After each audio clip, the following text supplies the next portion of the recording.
नमस्कार दोस्तों, मैं जसवंत सिंह आपके अपने YouTube channel math bye Jaswant sir पे आपका स्वागत करता हूं। आप सब कैसे हैं दोस्तों? उम्मीद करता हूं अच्छे होंगे, बेहतरीन होंगे। दोस्तों, मैंने जैसा कि आप लोगों को बताया था कि हरियाणा डी ग्रुप के लिए क्या बताया था हमने? हरियाणा में जो डी ग्रुप का एग्जाम होता है आपका,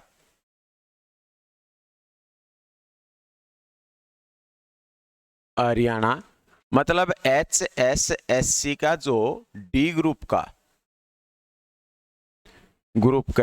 एग्जाम के लिए जो है मैं 15 से 20 क्वेश्चन हर रोज आपको सोल्व करवाऊंगा। क्या है दोस्तों? 15 से 20 क्वेश्चन जो है मैं हर रोज आपको सोल्व कराऊंगा। मोस्ट इंपॉर्टेंट रहेंगे। आज की जो वीडियो रहेगी उसमें जो है मैं बिल्कुल आसान आसान क्वेश्चन लेके आया हूं आप लोगों के लिए, ताकि आपका बेसिक कवर हो जाए। एक बार आप लोगों को देखना है, इतने भी आसान नहीं है जितना आप सोच रहे हैं, ठीक है? तो हम जितने भी क्वेश्चन करेंगे वो रहेंगे हमारे किससे रिलेटेड? HSSC ग्रुप डी से रिलेटेड। इसके बाद जो है, और ये क्वेश्चन जो है मैं कोशिश करूंगा कि जितना शॉर्ट हो उसके शॉर्ट्स में कराऊंगा। कम से छोटी वीडियो बने हमारी, इस तरह की जो है वीडियो बनाएंगे हम, तो कम से कम जो है समय लगे हमारा, ठीक है? आपका भी ज्यादा समय खराब ना हो और हमारा भी जो है टाइम ज्यादा खराब ना हो दोस्तों, ठीक है? एग्जाम में जो है हम 10 से 15 से 20 क्वेश्चन जो है 20 के आसपास है, क्योंकि सीईटी का जैसा कि आप लोगों को पहले से पता है कि सीईटी के एग्जाम में आपके क्वेश्चन जो आने हैं वो कितने आएंगे? 15 क्वेश्चन बता रहे हैं। जो डी ग्रुप का एग्जाम है उसमें 15 क्वेश्चन बता रहे हैं। तो मैं जो है कोशिश यही करूंगा दोस्तों, मैं कोशिश यही करूंगा कि आप लोगों को जितना पढ़ाया जाएगा, जितना भी करवाया जाएगा, वो जो है जल्दी से जल्दी करवाया जाए। और 15 प्लस क्वेश्चन लेके आऊंगा मैं। आज जो है हो सकते हैं इस पीपीटी में थोड़े कम क्वेश्चन हो, लेकिन आने वाले समय में अगली जो वीडियो होंगी उसमें हम क्वेश्चन जो हैं अच्छे ज्यादा लेके आएंगे दोस्तों, ठीक है? अब आप क्वेश्चन देखिए, आपके सामने क्वेश्चन है, सभी सम संख्याओं के इकाई के अंकों के गुणनफल में इकाई का अंक ज्ञात करें। कहता है सभी सम संख्याओं के इकाई के अंकों के गुणनफल में इकाई का अंक ज्ञात करना है आप लोगों को दोस्तों, ठीक है? ये जो है सम संख्याएं हैं, जैसे 2, 4, 6, 8, 10, 12, इस तरह से जो है आपकी सम संख्याएं हैं। सभी सम संख्याएं हैं, इनमें बताना है आपको इकाई का अंक जो रहेगा वो क्या रहेगा? इकाई का अंक, ठीक है? इकाई का अंक जैसा आपको पहले से पता है कि इकाई का अंक जो होता है उसको हम यूनिट डिजिट बोलते हैं। क्या बोलते हैं दोस्तों? यूनिट डिजिट, यूनिट डिजिट बोला जाता है। अच्छे से आप चीजों को समझिए, यूनिट डिजिट बोला जाता है। अब कहता है सभी सम संख्याओं के इकाई के अंक, जैसा आप लोगों के सामने लिखा है 2, 4, 6, 8, 10, इस तरह से सम संख्याएं होंगी और इसी तरह से ये आगे तक जाएंगी दोस्तों। क्या होगा? आगे तक जाएंगी दोस्तों, ठीक है? तो आप देखिए, दो चौके कितना होगा? 8, 8 छिके कितना होगा? इसने पूछा है इकाई के अंकों के गुणनफल, गुणनफल बताना है। 8 छिके कितना हो जाएगा दोस्तों? 48 है। 48 मतलब इसमें आप यहां से समझिए कि एक 10 आया है, 10 किसी के साथ गुना करेगा, एक बार 0 आ जाएगी लास्ट में। लास्ट में जब 0 आ जाएगी दोस्तों, तो 0 आने के बाद क्या होगा कि 0 जिसके भी साथ गुना करेगी लास्ट में 0 ही लेके आएगी, ठीक है? तो लास्ट में जो है इकाई का अंक जो होगा वो क्या हो जाएगा दोस्तों? 0 हो जाएगा। इस क्वेश्चन का आंसर जो रहेगा वो क्या रहेगा? वो 0 रहेगा, ठीक है दोस्तों? क्या रहेगा आंसर? आंसर रहेगा 0। तो इस तरह जो है आप लोगों को सोचना है कि सभी सम संख्याओं का, याद रखना है आप लोगों को कि सभी सम संख्याओं में अगर गुणनफल किया जाए तो इकाई का अंक हमेशा क्या होता है दोस्तों? 0 आएगा। क्या आएगा दोस्तों? 0 आएगा। इतनी बात आप लोगों को समझ में आई है? चलिए नेक्स्ट पे चलते हैं। नेक्स्ट क्वेश्चन देखिए क्या है। देखिए क्वेश्चन आपके सामने, वह छोटी से छोटी संख्या ज्ञात करे जो 56, 60, 56, 60, 84 और 96 से पूरी तरह से विभाज्य है और पूर्ण वर्ग संख्या है। पूर्ण वर्ग संख्या है, पूर्ण वर्ग संख्या है। वो संख्या जो है पूर्ण वर्ग संख्या भी है। आप लोग जो है ऑप्शन आपके सामने है, 70, 56, 00, 52, 92, 90, 90, 691, 294, 0, 800। ये जो है आपके सामने ऑप्शन रहेंगे इस क्वेश्चन के, जो है ऑप्शन है, बताइए आप। 56, 56, 60, 84, 96 और वो पूर्ण वर्ग है, यहाँ पे पूर्ण वर्ग संख्या है, आप ऐड कर लीजिएगा, पूर्ण वर्ग संख्या है वो संख्या आप लोगों को बतानी है। देखिए सबसे पहले क्वेश्चन करने का जो तरीका है वो समझते हैं हम क्या करते हैं। देखिए हमें पता है कि जब भी हम किसी भी पूर्ण वर्ग संख्या जो होती है, पूर्ण वर्ग संख्या, उसमें लास्ट में जो है, लास्ट में 2 जीरो होंगी दोस्तों, या तो 2 जीरो होंगी या 4 जीरो होंगी, वही पूर्ण वर्ग संख्या हो सकती है। जैसे अगर मैं बात करूं 10 पूर्ण वर्ग संख्या नहीं है। 20 की बात करें, 30 की बात करें, 40 की बात करें, 50 की बात करें, 50, 60, आप कहेंगे सर 60 हो गया, 50 हो गया, 70 हो गया, 80 हो गया, 90 हो गया। ये अगर जब 1 जीरो होती है दोस्तों, तो 1 जीरो में कभी भी पूर्ण वर्ग संख्या नहीं बनती। लेकिन जब 2 जीरो आएंगी, आप 100 को लेके आएंगे, तो 2 जीरो में क्या होगा, पूर्ण वर्ग होगा। जैसे फिर मैं बात करता हूं 400, मैं बात करता हूं 900, मैं बात करता हूं 1600, तो ये पूर्ण वर्ग है। 10 का स्क्वायर होगी, ये क्या होगी, 20 का होगी, 30 का होगी, 40 का होगी। तो ये संख्याएं क्या रहेंगी, आपकी पूर्ण वर्ग संख्याएं रहेंगी। क्या रहेंगी दोस्तों, ये रहेंगी आपकी पूर्ण वर्ग संख्याएं। बात समझ में आई आपको? तो पहली बात मैं ऑप्शन पे ध्यान करता हूं, ये ऑप्शन हमारा आंसर नहीं होगा। हम ऑप्शन एलिमिनेट करते हैं, ऑप्शन जो है वो काट देते हैं, जब तक कटते हैं। ऑप्शन बचे हैं हमारे पास 3। इसके बाद मैं आपसे ये कहता हूं, देखिए अच्छे से समझिए इस क्वेश्चन को। 1 का स्क्वायर होता है 1, 2 का स्क्वायर होता है दोस्तों 2, 2 दूनी 4, 3 का स्क्वायर होता है 9। इकाई का अंक पे ध्यान कीजिए। 4 का स्क्वायर होता है 16, मतलब 6 आएगा इकाई का अंक। 5 का स्क्वायर होता है 25, मतलब 5 आएगा। इसके बाद 6 का स्क्वायर होता है 36, मतलब 6 आएगा। 7 का स्क्वायर 49, 9 आएगा। 8 का स्क्वायर 64, मतलब 4 आएगा। 9 का स्क्वायर मतलब 81, 1 आएगा। इतनी बात आप लोगों को समझ आई है? तो आप इन संख्याओं में मुझे इतना बताइए कि यहाँ पे कहीं पे 2 दिखाई दे रहा है आपको, 2, 3 दिखाई दिया है आपको, 3, कहीं पे 7 दिखाई दिया है, 7, कहीं पे आपको 8 दिखाई दिया है, 8, 8। तो जब भी कोई पूर्ण वर्ग संख्या होती है तो उसके लास्ट में आपको 2, 2, 3, 7 और 8 नहीं मिलेगा दोस्तों। कितना नहीं मिलेगा, 2, 3, 7, 8 नहीं मिलेगा। आप लोगों को यह बात समझनी है। पहली बात, 2 जीरो होती हैं, जीरो जो होती हैं 2 होंगी, 4 होंगी, 6 होंगी, 8 होंगी। 2, 3, 7, 8, ये जो है ये अंक आपको नहीं दिखाई देंगे। तो यहां पे 2 जीरो तो ठीक है भाई, पूर्ण वर्ग हो सकती है, लेकिन इकाई अंक ये नहीं होगा। 8 भी नहीं हो सकता। तो आपका आंसर क्या होगा, 70, 56, 0, 0। ये जो है एक पूर्ण वर्ग संख्या होगी दोस्तों। क्या होगी, पूर्ण वर्ग संख्या होगी। या फिर आप क्या करते हैं, देखिए बेसिक समझते हैं इस क्वेश्चन का।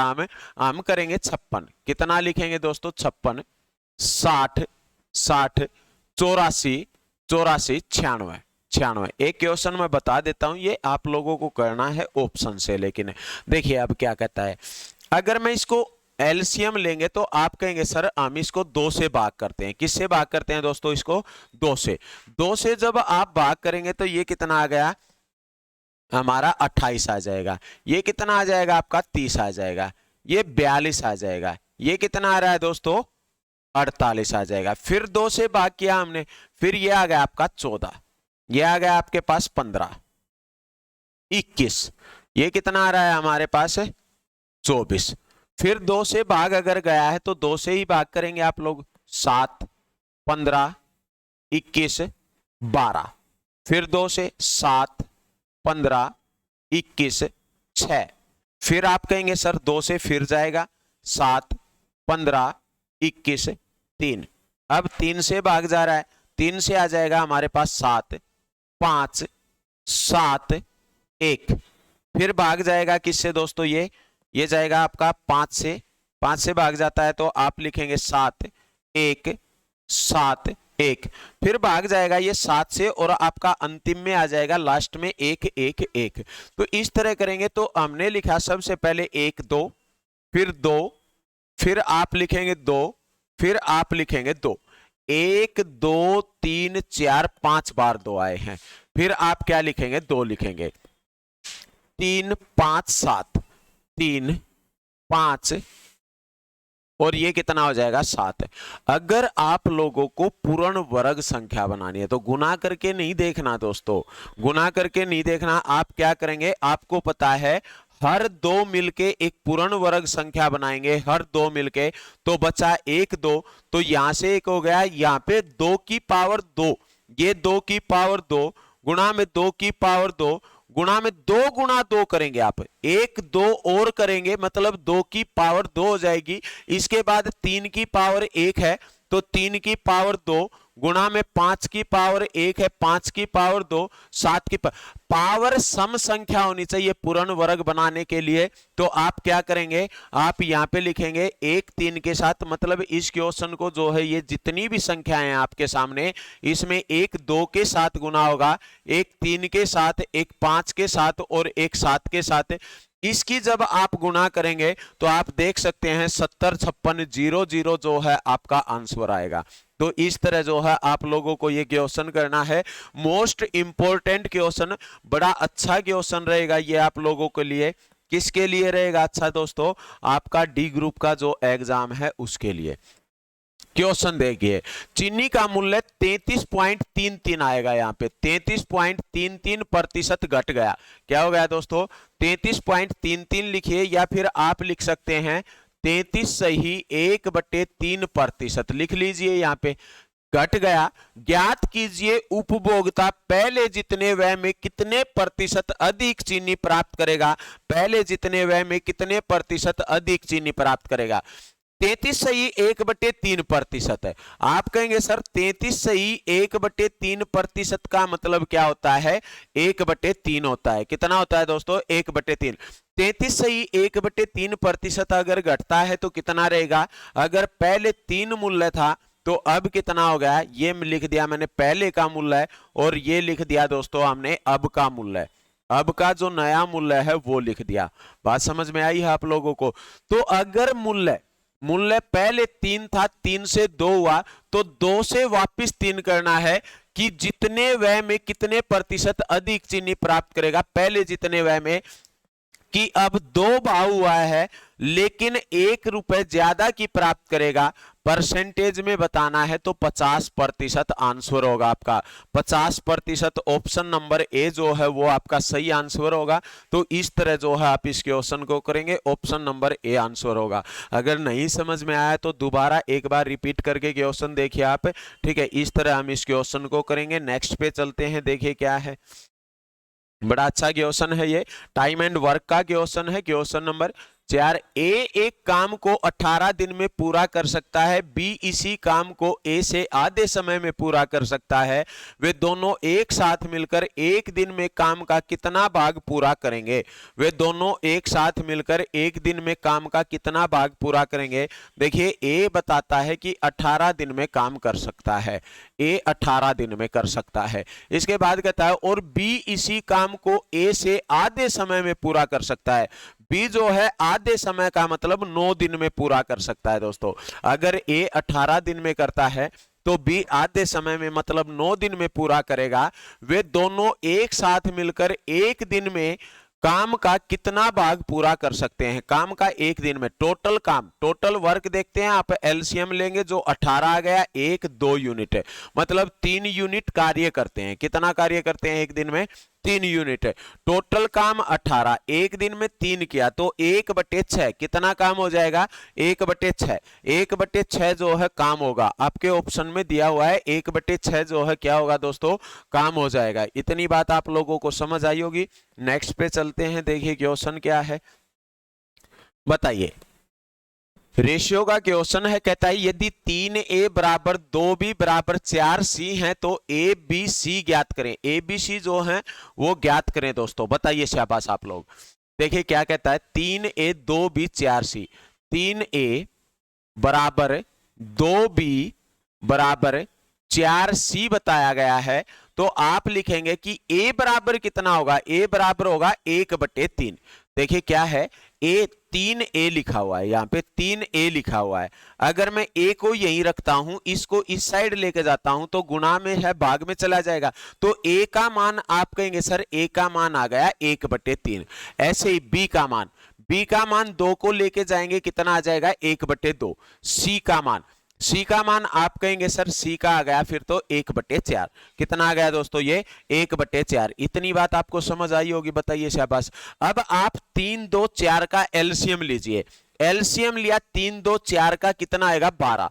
12 जो एलसीएम आया है 12 के साथ इसको भी गुणा कर दीजिए आप, 12 के साथ इसको भी कीजिए और 12 के साथ इसको भी कीजिए। ये कितना हो जाएगा 3 चौके 12, 2 से कितना आ जाएगा 2 छिक्के 12, 4 तिये 12।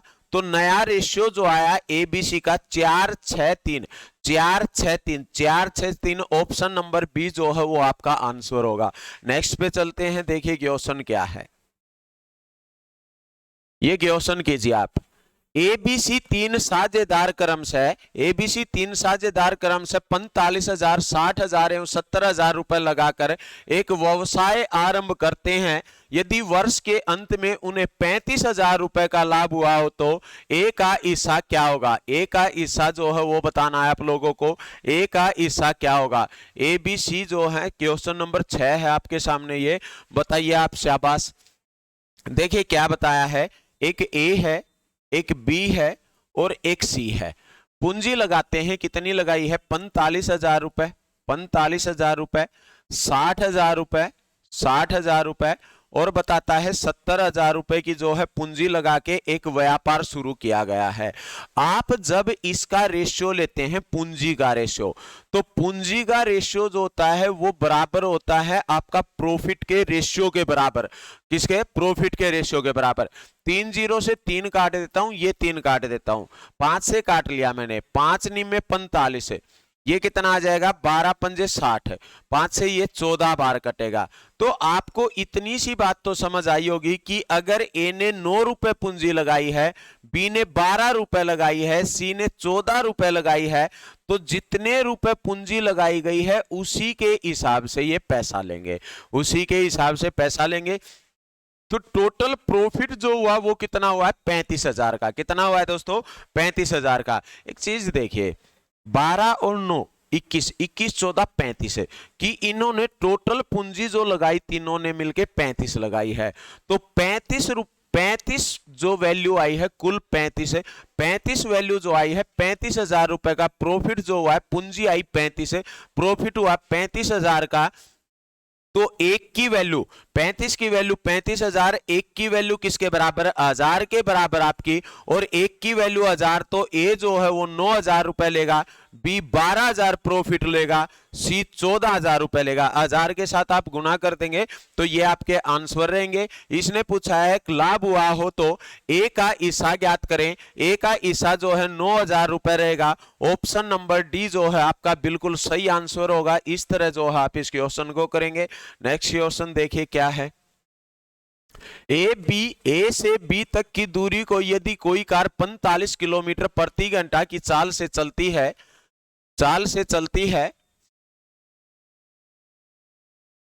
9 घंटे में तय करती हो तो उतनी ही दूरी वह 36 किलोमीटर प्रति घंटा की चाल से चलकर कितने समय में तय करेगी।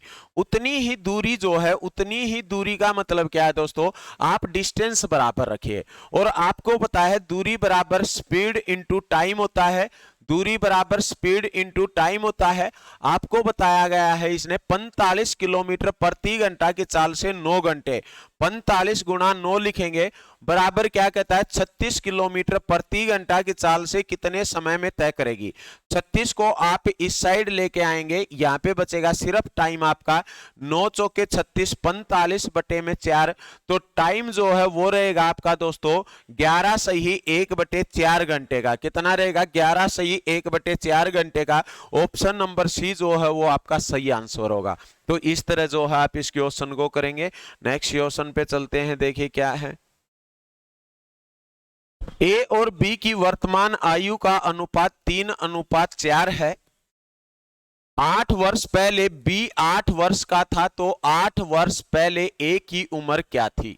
8 वर्ष पहले देखिए क्या है, ए और बी की वर्तमान जो है, वर्तमान अच्छे से समझना दोस्तों, वर्तमान उम्र जो है, वर्तमान उम्र का अनुपात ए का और बी का, ए का और बी का अनुपात जो बताया गया है वो कितना बताया गया है, 3:4। कितना बताया गया आपको, 3:4 बताया गया, 3:4।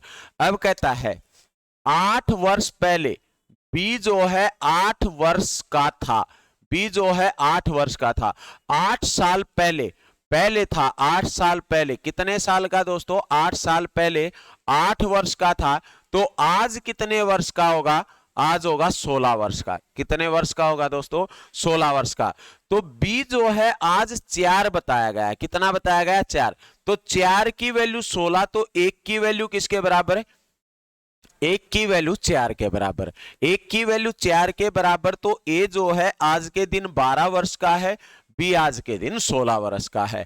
कहता है तो 8 वर्ष पहले ए की उम्र क्या थी, 8 वर्ष पहले ए जो है वो कितने साल का था, 4 साल का। कितने वर्ष का था दोस्तों, 4 वर्ष का। ऑप्शन नंबर सी जो है आपका आंसर रहेगा। इस तरह आप इस क्वेश्चन को कर सकते हैं, बड़ा अच्छा क्वेश्चन है। नेक्स्ट क्वेश्चन पे चलिए, देखिए क्या है। ये बताइए, लोहे के 3 घन जिनकी भुजा क्रमशः 6 सेंटीमीटर, 8 सेंटीमीटर, 10 सेंटीमीटर को पिघलाकर एक बड़ा घन बनाया गया है, उस बड़े घन की भुजा बताइए, उस बड़े घन की भुजा बताइए। बताइए, शाबाश है।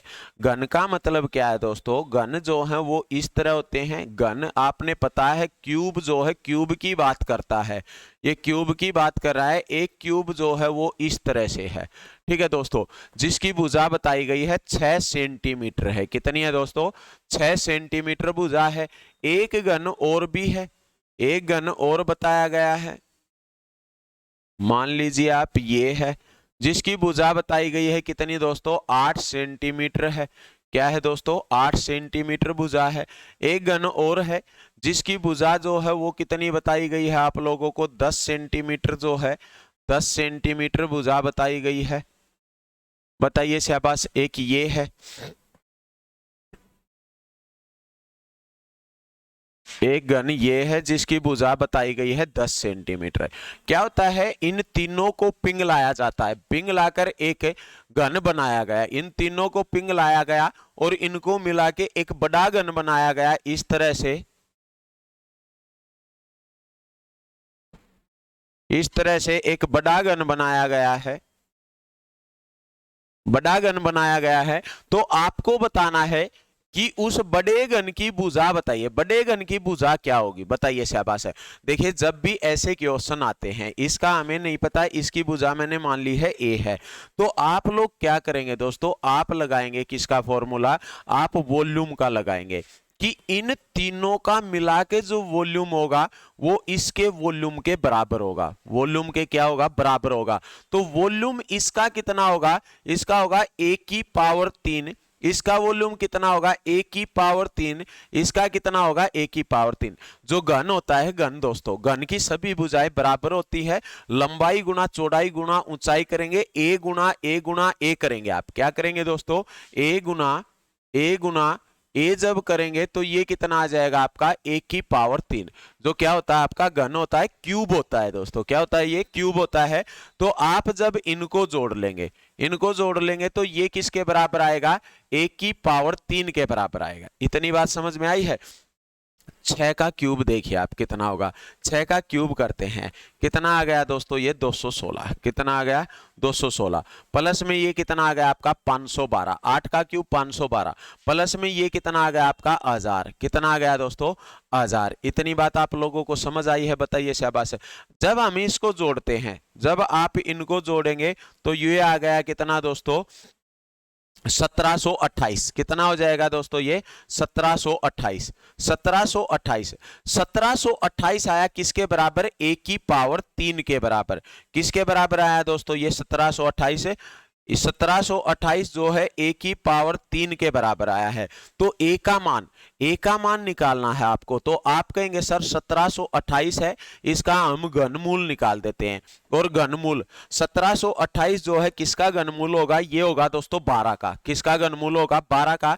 तो भुजा जो होगी, ए का मान जो होगा वो कितना हो जाएगा आपका 12। तो इस तरह जो है आप इस क्वेश्चन को करेंगे। आपको ये चीजें लिखने की जरूरत नहीं है, मैंने सिर्फ समझाने के लिए बताया है आप लोगों को। आप क्वेश्चन में डायरेक्ट सिर्फ इतना सा करेंगे दोस्तों। कितना करेंगे आप सिर्फ इनको जोड़ लेंगे। जोड़ का आपको पता है 1728 होगा। आप सिर्फ इतना क्वेश्चन लिखेंगे, 1728 आया है तो किसका जो है ये घन होगा, इसका होगा। सिर्फ इतना करेंगे, 12 ऑप्शन देखेंगे, आप टिक करेंगे। बताइए, शाबाश, कर लेंगे क्वेश्चन। नेक्स्ट क्वेश्चन पे देखिए क्या है। ये जो है आपके लिए क्वेश्चन रहेगा दोस्तों। इस क्वेश्चन में जो है बार से रिलेटेड क्वेश्चन है। ये क्वेश्चन जो है बार से रिलेटेड है। देखिए क्वेश्चन जो है वो थोड़ा गलत हुआ है। ये क्वेश्चन चेक कर लेता हूं मैं, एक सेकेंड।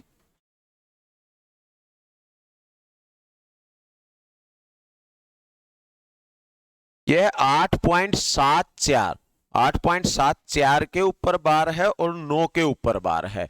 इस पे 4 के ऊपर क्या है दोस्तों, ये बार है, बार रहेगा ये।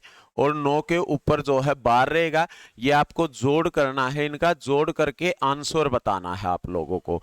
जोड़ करके जो है आंसर बताना है आप लोगों को। बताइए, क्वेश्चन जो है वो आपके सामने ये है। मैं यहाँ पे लिख देता हूं कि 8.74 के ऊपर बार है, प्लस में 5.34 9 के ऊपर बार है। ये बात समझिए आप। बताइए, शाबाश। आंसर आप बता सकते हैं। देखिए क्या है क्वेश्चन में, आप जब भी ऐसा क्वेश्चन आता है तो आप लिखेंगे 8.7 4 के ऊपर अगर बार दिया गया है तो इसका मतलब यह है कि 4 जो है वो बार बार रिपीट हो रहा है। क्या है दोस्तों, बार बार रिपीट हो रहा है। फिर आप लिखेंगे 5 3 4 9 के ऊपर बार दिया गया है तो 9 जो है आपको पता है बार बार रिपीट होगा। क्या होगा दोस्तों, बार बार रिपीट होगा। बात समझ में आई है आप लोगों को। तो आपको इतना पता होना चाहिए दोस्तों कि यहाँ पे देखिए, यहाँ पे अच्छे से समझिए। यहाँ पे ये जो संख्या दी गई है, आप देखिए बार कितनी संख्याओं पे आया है। बार इस साइड तो आया है एक संख्या पे, इस साइड आया है एक संख्या पे। जितनी संख्याओं पे बार है आप उनका एलसीएम लीजिए। एक और एक का एलसीएम आ गया हमारे पास एक। कितना आ गया, एक। तो आंसर वही होगा जिसमें बार जो है, बार कितने पे होगा, एक पे होगा। पहली बात तो ये है। ये ऑप्शन जो है बार नहीं लगा हुआ तो थोड़े गलत हो रखे हैं दोस्तों। क्वेश्चन देखिए आप यहाँ पे। इसके बाद बिना बार की संख्या कितनी होगी, यहाँ पे 2 है, यहाँ पे 1। तो ज्यादा बार आती है, ज्यादा बार मतलब 2 जो है, दो संख्या बिना बार के आएंगी, बिना बार के आएंगी। ठीक है दोस्तों, बिना बार के। और 1 पे जो है बार होगा। इतनी बात आपको समझ आई है। तो आप एक काम कीजिए, 2 संख्याएं बिना बार की लीजिए पॉइंट के बाद, एक संख्या पे बार आएगा तो एक बार की लीजिए। अब आपको यहां से नहीं जोड़ना है, अपनी सुविधा के लिए आप थोड़ा आगे बढ़िए। एक दो जो है ये ज्यादा लीजिए, आप यहां से जोड़ लीजिए। 9 4 13, 13 का मतलब 3, 9 4 13 और 1 14, 9 और 4 13 और 1 14, 4 और 4 8 और 1 9, यह आ जाएगा 9। 7 और 3 10 की 0, 8 5 कितना होता है आपका, 8 5 13 और 1 14। इसका मतलब ये आया कि 14.09 और ये 4 जो है 4 के ऊपर बार आएगा। तो यहाँ पे जो है ये इन ऑप्शनों में से आप देख सकते हैं कितना आएगा आपका आएगा दोस्तों 14.094 के ऊपर बार। तो ऑप्शन नंबर बी जो है वो आपका सही आंसर होगा। ऑप्शन नंबर बी जो है वो आपका सही आंसर होगा। तो इस तरह जो है आप इस क्वेश्चन को कर सकते हैं। बताइए क्या आप कर लेंगे ऐसे क्वेश्चनों को। ठीक है, ऐसे जो हैं ऐसे क्वेश्चनों को आप इस तरह कर सकते हैं। तो ये क्वेश्चन जो हैं देखिए इसमें जो है मैंने 10 क्वेश्चन ही लिए हैं, ज़्यादा नहीं लिए। आगे जब भी हम करेंगे दोस्तों तो हम क्वेश्चन जो हैं वो ज़्यादा लेके आएंगे, 15-20 के आसपास आपके लिए क्वेश्चन लेके आएंगे। तो आप लोगों को इतना जो है वो पढ़ना है साथियों, ठीक है। ये ग्रुप डी के लिए जो है आपके लिए मोस्ट इंपॉर्टेंट क्लास रहेगी। क्लास नंबर 1 थी, मतलब प्रैक्टिस सेट मिसलेनियस क्वेश्चन करवाए हैं मैंने नंबर 1 सेट के। तो आप इस तरह क्वेश्चन करेंगे। तो मिलते हैं दोस्तों नेक्स्ट वीडियो में। ये क्वेश्चन सभी आपको आने चाहिए, इससे अच्छे क्वेश्चन, इससे बेहतरीन क्वेश्चन जो है नेक्स्ट वीडियो में जो है मैं लेके आऊँगा। आप लोगों को हो सकता है ये क्वेश्चन आसान लगे, बाकी ऐसा है ये क्वेश्चन आसान नहीं है, अच्छे क्वेश्चन है, ठीक है। मैं सभी क्वेश्चन जो हैं मोस्ट इम्पोर्टेंट ही कराऊंगा आप लोगों को। ओके, थैंक यू दोस्तों।